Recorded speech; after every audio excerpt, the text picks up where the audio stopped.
Nikola Kecil dan Rahasia Petir. Di sebuah desa kecil bernama Smiljan, di negara yang sekarang disebut Kroasia, hiduplah seorang anak laki-laki bernama Tesla. Nikola bukan anak biasa. Ia sangat cerdas dan penuh rasa ingin tahu. Ia senang mengamati alam, hewan, dan terutama petir. Suatu malam, saat hujan turun deras dan langit bergemuruh, Nikola Kecil duduk di dekat jendela rumahnya. Ia tidak takut, justru terpesona. Kilatan cahaya di langit membuat matanya berbinar. Petir itu seperti sulap, katanya pelan. Aku ingin tahu bagaimana cara kerjanya. Ayahnya, seorang pendeta dan penulis, menyukai pertanyaan-pertanyaan Nikola. Ia berkata, "Nak, Tuhan memberimu pikiran yang tajam. Jika kau belajar sungguh-sungguh, suatu hari kau mungkin bisa menjinakkan petir." Kata-kata itu menempel di hati Nikola Kecil. Hari demi hari, ia bermain sambil bereksperimen. Ia pernah membuat kincir acil dari kayu dan sendok hanya karena ingin tahu bagaimana air bisa menggerakkan sesuatu. Ia juga suka bermain dengan kata, bukan untuk iseng, tapi untuk mengamati listrik kecil yang keluar saat saraf katak disentuh. Nikola juga pernah jatuh sakit parah dan hampir kehilangan nyawanya. Tapi saat sembuh, ia menjadi lebih kuat dan bertekad untuk mengejar mimpinya, memahami kekuatan alam semesta. Saat malam tiba, ibunya suka menceritakan dongeng padanya, dan Nikola akan berimajinasi terbang di udara, menyalakan lampu-lampu hanya dengan pikiran, dan mengirim pesan lewat angin. Ibunya juga adalah orang yang sangat cerdas. Ia pandai membuat alat-alat rumah tangga, dan tangan Nikola sering membantu ibunya. Dari ibunya lah, Nikola belajar menciptakan sesuatu dari nol. Waktu berlalu, dan anak kecil yang memandang petir dari balik jendela itu, akhirnya tumbuh menjadi penemu besar. Ia membuat listrik bisa mengalir ke seluruh dunia, tanpa suara, tanpa asap, dan tetap ajaib seperti malam saat hujan turun di Smiljan. Dan malam ini, jika kau melihat kilat di langit, mungkin itu adalah bisikan dari Tesla kecil yang masih bermain-main dengan petir di mimpimu. Cerita pengantar tidur. Nikola Tesla, sang penjinak petir dari dunia mimpi, berdasarkan kisah nyata di suatu desa bernama Smiljan. Di sebuah desa kecil bernama Smiljan, di negeri yang jauh bernama Kroasia, hiduplah seorang anak kurus dan pendiam bernama Nikola. Ia selalu menatap langit malam dan bertanya-tanya, bagaimana petir bisa menyala seperti itu? Bagaimana cahaya bisa muncul dari langit? Anak itu berbeda. Ia tidak suka hanya bermain seperti anak-anak lain. Ia lebih suka duduk diam di bawah cahaya lilin, menggambar alat-alat aneh di bukunya. Ayahnya ingin ia menjadi pendeta, tapi di dalam hatinya, Nikola berbisik, "Suatu hari aku akan membuat petir menjadi sahabat manusia." Remaja penuh mimpi dan percobaan. Saat usianya bertambah, Nikola belajar di sekolah teknik. Ia bisa menghitung rumus-rumus rumit hanya dengan pikirannya. Tapi terlalu banyak berpikir membuat tubuhnya lemah. Ia sempat sakit parah dan nyaris kehilangan semangat. Namun suatu malam, saat terbaring lemah, seekor burung merpati putih hinggap di jendela kamarnya. Burung itu berkicau lembut, seolah menyemangatinya. Tesla pun tersenyum kecil dan berkata, "Belum saatnya aku menyerah. Aku masih harus mengubah dunia." Dalam tidurnya malam itu, ia bermimpi tentang arus listrik yang mengalir terus tanpa henti. Keesokan harinya, ia mencoretkan idenya, arus bolak-balik yang kelak akan mengubah dunia. Perjuangan membuat alat-alat ajaib. Di usia mudanya, Tesla mulai membuat alat-alat. Ia mengumpulkan kawat, piring logam, dan magnet bekas. Ia tidak punya laboratorium besar, hanya meja kecil dan mimpi besar. Ia menggambar alat motor induksi, sebuah mesin yang bisa bergerak menggunakan arus bolak-balik. Tapi orang-orang menertawakannya. Mereka bilang itu mustahil. Tapi Tesla tidak marah. Ia hanya tersenyum kecil dan berkata, "Mereka belum melihatnya seperti yang kulihat dalam pikiranku." Hari demi hari, malam demi malam, ia terus mencoba. Sampai akhirnya, suatu malam alat itu berputar, mesin itu hidup. Tesla menatapnya lama. Air matanya hampir jatuh. Ia tidak bersorak, hanya berkata, "Ini baru permulaan." Pertemuan pertama dengan Thomas Edison. Dengan bekal keberanian dan catatan kecil, Tesla pergi ke Amerika. Ia membawa surat perkenalan yang ditujukan kepada penemu terkenal. "Aku hanya tahu 2 orang jenius sejati. Kau adalah yang pertama. Yang kedua adalah pria yang membawa surat ini, Nikola Tesla." Saat bertemu Edison, pria itu berkata, "Kau ingin bekerja denganku?" "Bukan hanya bekerja, Tuan Edison.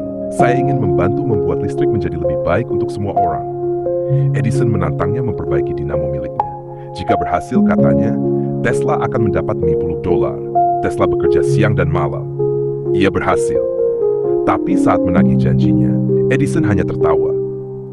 Tesla, kau tidak mengerti humor orang Amerika. Tesla terdiam. Ia tidak membalas. Ia hanya melangkah pergi dengan tenang tapi mantap. Perseteruan dua cahaya. Tesla percaya arus bolak-balik adalah masa depan. Edison tetap ingin mempertahankan arus searah. Persaingan mereka makin panas. Edison menyebarkan ketakutan. Ia menyetrum hewan menggunakan arus bolak-balik untuk menakuti masyarakat. Tapi Tesla membuktikan dengan cara berbeda. Saat pameran dunia di Chicago digelar, Tesla dan timnya berhasil menyalakan ribuan lampu dengan sistem arus bolak-balik. Orang-orang kagum. Untuk pertama kalinya dunia melihat cahaya bisa datang dari mimpi, bukan dari ketakutan. Menara impian yang tak pernah menyala. Setelah sukses, Tesla ingin membangun sesuatu yang lebih besar. Menara Wardenclyffe. Menara tinggi yang bisa mengirimkan listrik dan informasi tanpa kabel ke seluruh dunia. Ia menjual semua miliknya untuk membangun menara itu. Tapi banyak orang belum percaya. Para investor mundur. Proyeknya dihentikan.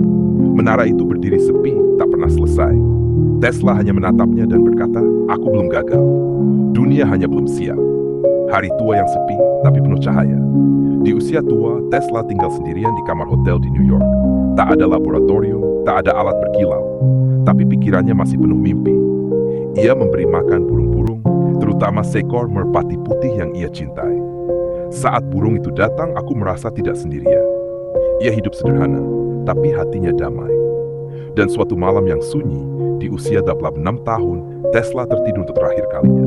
Ia pergi tanpa ramai, tapi warisannya tinggal selamanya. Penutup, mimpi yang menyalakan dunia. Dunia menggunakan listrik seperti yang ia impikan. Dari lampu, wifi, mobil listrik, hingga teknologi masa depan, semuanya berawal dari mimpi seorang anak kecil di bawah cahaya lilin. Dan kini, saat kamu siap memejamkan mata, ingatlah, kadang dunia tidak langsung mengerti mimpimu. Tapi, jika kamu menjaganya dengan hati, suatu hari dunia akan bersinar karena itu. Selamat tidur, bintang kecil.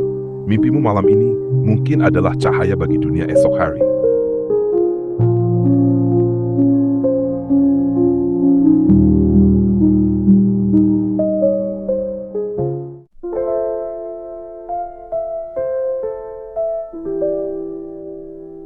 Dan di balik perjalanan Tesla yang penuh cahaya dan tantangan, ada satu sosok lain yang kisahnya tak kalah menarik. Kini, mari kita beralih ke seorang penemu yang namanya juga menggema sepanjang zaman. Thomas Alva Edison. Thomas Alva Edison, anak kecil yang menerangi dunia. Di sebuah kota kecil bernama Milan, di negara besar Amerika, pada malam dingin di musim dingin, tanggal 11 Februari 1847, lahirlah seorang bayi yang tampak lemah.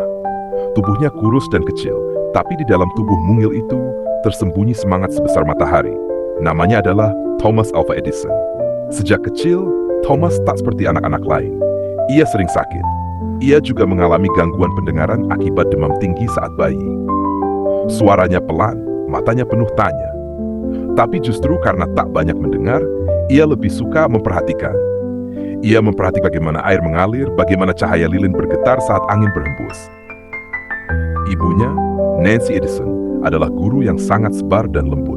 Ketika sekolah hanya menerima Thomas selama 3 bulan, karena dianggap tidak bisa belajar dengan baik, ibunya berkata dengan yakin, aku yang akan mengajarinya. Anak ini cerdas, hanya berbeda. Dan benar, di rumah, Thomas belajar lebih banyak dari anak-anak lain. Ia membaca buku-buku tebal, melakukan eksperimen kecil di ruang bawah tanah, dan bertanya-tanya tanpa henti. Ketika usianya 12 tahun, Thomas mulai bekerja permen, koran, dan sayur di kereta api Grand Trunk Railroad. Di salah satu gerbong kosong, ia membangun laboratorium kecil untuk melanjutkan eksperimen sainsnya. Namun suatu hari, botol kimia yang ia bawa tumpah, dan terjadi kebakaran kecil di dalam gerbong. Ia diusir dari pekerjaannya dan laboratoriumnya di gerbong pun dihancurkan. Tapi ia tidak menangis. Ia hanya menunduk, mengemas alat-alat yang tersisa dan berkata, aku akan membangun lagi. Suatu hari nanti lebih besar. Sang operator tak lama setelah itu, Edison menyelamatkan seorang anak kecil dari kecelakaan kereta api. Ayah anak itu, seorang operator telegraf, sangat berterima kasih dan mengajarinya sistem telegraf. Thomas sangat cepat belajar. Dalam beberapa tahun saja, ia bekerja sebagai operator telegraf keliling, berpindah-pindah kota, tidur di bangku stasiun, dan terus mengotak-atik alat. Ia menciptakan alat telegraf ganda yang bisa mengirim 2 pesan sekaligus.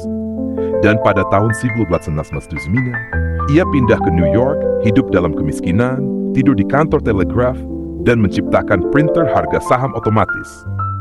Ia menjual alat itu seharga jumlah yang sangat besar di masa itu. Dengan uang itu, ia membangun laboratorium Edison yang pertama. Di tahun 1977, saat malam mulai larut dan angin bertiup tenang, Thomas sedang mengutak-atik alat di ruang kerjanya. Ia bersenandung, lalu mencoret-coret silinder kecil dengan jarum. Tiba-tiba, silinder itu memutar kembali suaranya sendiri. Suara manusia diputar ulang. Itulah saat dunia pertama kali mendengar alat bernama fonograf. Suara yang biasanya hilang dalam angin, kini bisa dikenang, disimpan, dan didengarkan kembali. Cahaya abadi di tengah kegelapan. Setelah ribuan percobaan dan benar-benar lebih dari studi percobaan, Thomas menciptakan lampu pijar yang bisa bertahan lama. Ia menggunakan filamen karbon dan akhirnya berhasil.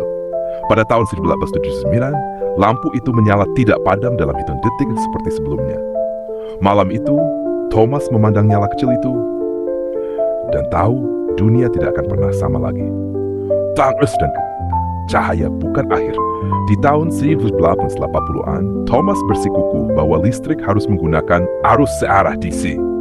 Tapi pesaingnya, Nikola Tesla, yang dulu sempat bekerja untuknya, menciptakan sistem arus bolak-balik bersama pengusaha George Westinghouse.